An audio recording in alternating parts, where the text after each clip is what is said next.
बिस्मिल्लाहिर्रहमानिर्रहीम। अस्सलाम वालेकुम सामाइन, बाब इल्म में खुश आमदीद। सामाइन, कैसे हैं आप सब? मेरी दुआ है कि अल्लाह के फजलो करम से आप सब हमेशा खुशो खुरम रहें, शादो आबाद रहें, आमीन। सामाइन, सुनने में आता है कि इंसान का सबसे बड़ा दुश्मन उसका अपना पेट है। अगर वो अपने पेट का सोचे तो फिर वो किसी और का नहीं सोच सकता। लेकिन दुनिया भर के डॉक्टर्स इस बात को मानते हैं कि जिसने अपने पेट को समझ लिया उसने हर बीमारी को कंट्रोल कर लिया। कुछ लोग समझते हैं कि पेट को महंगी महंगी दवाओं से ही फिट रखा जा सकता है।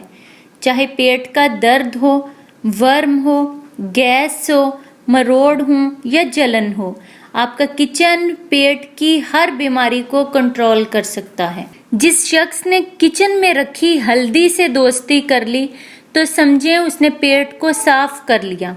हल्दी एक बेहतरीन एंटीसेप्टिक है और पेट में मौजूद जख्म, सोजश, जलन का खात्मा करती है। साथ ही साथ ये दर्द को भी दूर करती है।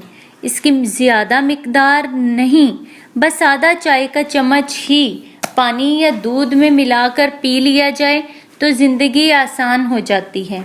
इसी तरह दालचीनी पेट की चर्बी को कंट्रोल करने में बेहतरीन है, आंतों के वर्म को ख़त्म करती है और इसका पाउडर पानी में पकाकर पीने से वज़न भी कम होता है और पेट भी साफ रहता है। सामाइन, मेथी दाना खाने वाले अफराद को गैस की शिकायत नहीं होती। 5 से 6 दाने रोज़ाना खाने से पेट में मौजूद गैस से निजात मिल जाती है और खाने के बाद तेज़ाबियत और खट्टी डकारें भी ख़त्म हो जाती हैं। इसी तरह से पेट के मरोड़ और सीने की जलन को अगर फौरी दूर करना हो तो मीठे सोडे से बेहतरीन कोई हल नहीं। ये खाने से ना सिर्फ पेट की तकलीफ दूर होती हैं बल्कि इम्यून सिस्टम तेज़ी से बूस्ट करता है। सामाइन, बड़ी इलायची का पानी इन लोगों के लिए बेहतरीन है जिनको कब्ज़ रहता है।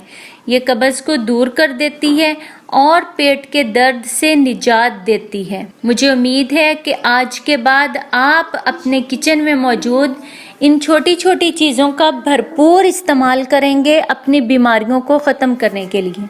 बहुत शुक्रिया। सामाइन, बाब इल्म पर ऐसी ही मज़ीद मालूमाती और मुफीद वीडियोस देखने के लिए हमारा चैनल सब्सक्राइब करें और पास दिए गए बेल आइकन को ज़रूर प्रेस कर लें ताकि बाब इल्म पर अपलोड की जाने वाली हर नई वीडियो का नोटिफिकेशन सबसे पहले आपको मिल सके।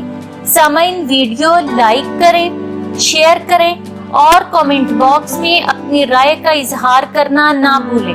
अगली वीडियो तक के लिए इजाज़त दीजिए। बहुत शुक्रिया। अल्लाह हाफ़िज़।